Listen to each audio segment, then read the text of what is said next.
Fury Attack and Fury Swipes are multi-hit moves that are horrible in the mainline Pokemon games, but they're absolutely broken in the Mystery Dungeon series. Pokemon Mystery Dungeon is a spin-off of the mainline Pokemon games, where you play as a Pokemon. Instead of catching and training, you're crawling through dungeons and battling through an epic story. The turn-based gameplay from the mainline games is gone, but the moves and abilities are intact. However, some of the moves have been drastically changed in ways that broke the game, with a prime example being multi-hit moves. And while multi-hit moves have a higher chance of missing, all it takes is one lucky enemy roll and your 40+ level dungeon crawl will come to an end. No pin missing, no pin missing! No,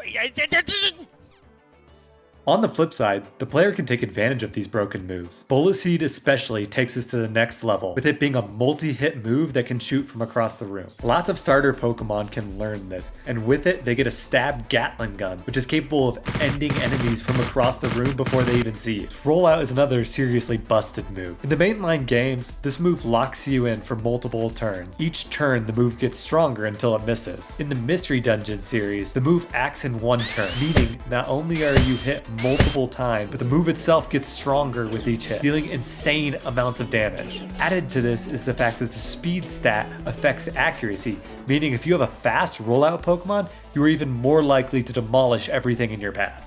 Getting away from multi-hit moves, the next set of game-breaking moves are moves that increase your action and movement speed in the game, with the prime example being Tailwind. While Tailwind is an extremely useful tool for increasing speed in mainline competitive games, it is flat out busted here. There is no priority in Pokemon Mystery Dungeon, so instead of raising a stat, it doubles the amount of actions your whole party can take on a turn. This doubles the amount of attacks that you can do, effectively doubling your damage output. It also allows you to outrun anything, making all but boss fights optional. Tailwind is the perfect support move in this game and comes on virtually every flying type Pokemon. Adding a partner with this support can make even late game dungeons a breeze. I think you can start to see the beginning of a trend here. A lot of moves on this list alter stats or mechanics that don't exist in the Mystery Dungeon series. The next one is no exception, with Substitute. Substitute turns a Pokemon into a dummy to absorb attacks just like the mainline game. However, unlike the mainline game, it is used on an enemy. In the main games, the sub has a set amount of health and disappears once destroyed, but here it lasts 5 turns, leaving the opposing Pokemon defenseless for boss fights, as it buys time to heal,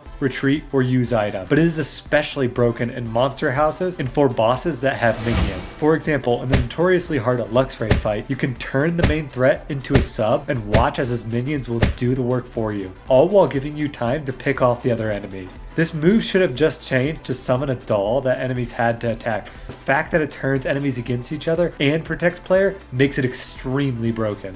This next move is only broken when the enemy uses it, and it isn't good for the player. That move is Perish Song. Perish Song is a move that causes the enemy to faint after 3 turns. Now in the mainline game, this also causes the user to faint. But here, not only does the user Pokemon not faint, but the move also has unlimited range. I remember the first time I was hunting a Kyogre and a Politoed Perish Songed me at floor 40. There was nothing I could do, and I had no heal or reviver seeds, so it was an auto game over in a dungeon I was sweeping through. While it is broken for random enemies, it's not good for your team. It has a low accuracy and low PP, which makes it super inconsistent. But if your team is unprepared, an enemy only needs to get lucky once and hit 1 out of multiple opportunities to send you packing. The next couple moves on this list are must-haves, especially for boss fights. The first of these moves is Smokescreen. In the normal game, Smokescreen lowers the accuracy, making it more likely that a Pokemon will whiff, but in the Mystery Dungeon series, it applies the Whiffer status. The Whiffer status makes even unmissable moves like Aerial Ace and Swift miss. Smokescreen is especially good because fire starters like Cyndaquil and Charmander learn it,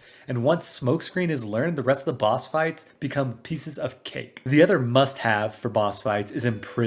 While Smokescreen at least gives the opportunity for the boss to miss, Imprison straight up denies the boss from moving or acting for multiple turns, allowing your team to wail on it. Another category of broken moves are the notorious one-hit KO moves from the mainline games. Moves that are specifically designed to kill Pokemon in one hit no matter what. Fissure, Sheer Cold, Guillotine, these moves are supposed to be balanced by never being able to hit a Pokemon that are at higher level. But in Pokemon Mystery Dungeon, they just have a reduced accuracy. So carry an item that increases your accuracy, or have a Pokemon with an accuracy increasing ability, and all of a sudden even a level 100 Arceus can't get near you.